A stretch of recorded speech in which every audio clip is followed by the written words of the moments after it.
નમસ્કાર દર્શક મિત્રો, @ગુજરાતમાં આપનું સ્વાગત છે। ગરમી અને બફારાથી ત્રસ્ત ગુજરાતના લોકો સહિત વરસાદની કાગડોળે રાહ જોતા ધરતીપુત્રોએ પણ આખરે હવે રાહતનો શ્વાસ લીધો છે।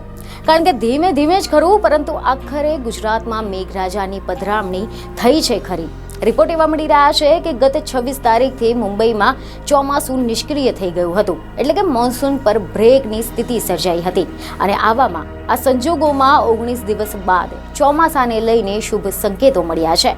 તમે જણાવી દઈએ કે ગુજરાતમાં હવે મેઘરાજાના મંડાણ સર્જાયા છે, ત્યારે ચોમાસાની સિઝન પણ વિધિવત શરૂ થવા જઈ રહી છે।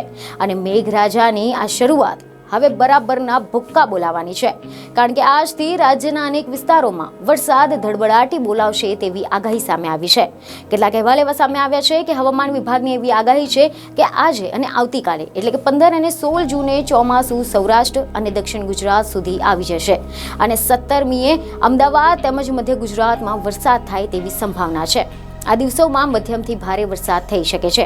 કેટલાક જિલ્લાઓમાં ઓરેન્જ એલર્ટ પણ જાહેર કરવામાં આવ્યું છે, જેમાં આજે નવસારી, વલસાડ, દમણ, દાદરાનગર હવેલીમાં અલગ અલગ સ્થળોએ ભારેથી ભારે વરસાદની શક્યતા છે। આવી જ રીતે સૌરાષ્ટ્રના અમરેલી અને ભાવનગર જિલ્લાઓમાં પણ ભારે વરસાદની આગાહી કરવામાં આવી છે। આ ઉપરાંત ઉત્તર ગુજરાતના અરવલ્લી, મહીસાગર, દાહોદ, નર્મદા, ભરૂચ, સુરત, ડાંગ, તાપી તેમજ સૌરાષ્ટ્રના રાજકોટ, જૂનાગઢ, ગીર સોમનાથમાં વરસાદની બાકી નહીં રહે। આવતીકાલથી 16મી જૂને સુરત, નવસારી, વલસાડ, દમણ, દાદરાનગર હવેલી, સૌરાષ્ટ્રના રાજકોટ, અમરેલી, ભાવનગર જિલ્લામાં ભારેથી ભારે વરસાદ થઈ શકે છે। એવી જ રીતે આણંદ, વડોદરા, છોટાઉદેપુર, નર્મદા, ભરૂચ, ડાંગ, તાપી ઉપરાંત સૌરાષ્ટ્રના જૂનાગઢ, ગીર સોમનાથ, બોટાદ અને દીવને કવર કરી લે તેવી પણ સંભાવના છે। અને ત્યારબાદ 17મી જૂને અમદાવાદ, આણંદ, ભરૂચ, સુરત, ડાંગ, નવસારી, વલસાડ, તાપી, દમણ, દાદરાનગર હવેલી તેમજ સૌરાષ્ટ્રના રાજકોટ, અમરેલી, ભાવનગર અને બોટાદમાં ભારે વરસાદની આગાહી છે। 18 અને 19મી જૂને દક્ષિણ ગુજરાત અને સૌરાષ્ટ્રમાં અનેક જિલ્લાઓ પાણીથી તરબતર થાય તેવી પણ આશંકા છે।